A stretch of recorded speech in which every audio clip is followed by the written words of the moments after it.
भारत देश की लोकसभा की ये जनरल इलेक्शन होनी जा रही है और इस इलेक्शन में जो भाजपा और आरएसएस है ये देश की घटना बदलना चाहते हैं। जो घटना इस देश में का आम आदमी से लेकर राष्ट्रपति तक प्रधानमंत्री तक सबको न्याय देने वाली घटना है। समानता, बंधुता और न्याय का प्रतीक ये घटना है और समाजवाद पे आधारित ये घटना होने के बावजूद उनको यहाँ पर एक चातुर्वर्ण जो है, एक जाति बोले तो जो मनुवादी व्यवस्था है, वो मनुवादी व्यवस्था की घटना वो नरेंद्र मोदी लाना चाहते हैं और उस देश को आतंक में छोड़ना चाहते हैं।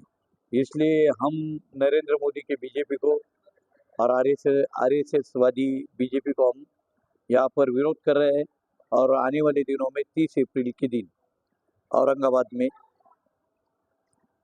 एक घटना बचाओ परिषद हमने इधर आयोजन किया है, जिसमें संविधानवादी जो पार्टियां है उनके सब प्रमुख नेताओं को हम इनविटेशन दे रहे हैं और उस परिषद में कम से कम 25,000 कार्यकर्ता आना चाहिए। ऐसे हम काम करने वाले। कौन कौन नेता आने वाले हैं? और उनको अभी इनविटेशन देना है।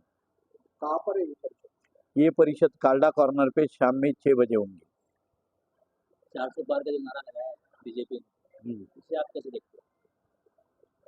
नरेंद्र मोदी का जो 400 पार का नारा है वो 400 पार नहीं तो उनकी 400 सीटों पे हार है, इसलिए उन्होंने वो नारा दिया है और हम नरेंद्र मोदी को भारत देश में आने नहीं देंगे। तो कितनी सीट आ सकती है? बीजेपी 130 सीट पर ही समेट जाएगी। तो महाविकास आघाड़ी, इंडिया आघाड़ी, इंडिया आघाड़ी, महाविकास आघाड़ी और जो सेकुलर फोर्सेस है वो देश में जोरों से आने वाली है। आपकी पार्टी या किसको समर्थन?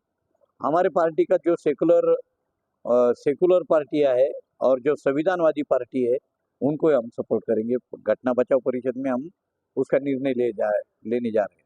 ओवैसी साहब जो है संविधानवादी बोलते हैं, संविधानवादी है, पंचायत जलील साहब, तो उनको समर्थन देंगे आपकी पार्टी?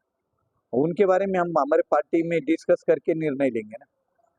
अफसर खान क्या सक्षम है इलेक्शन के लिए? अब वंचित बहुजन आघाड़ी से खड़े हैं।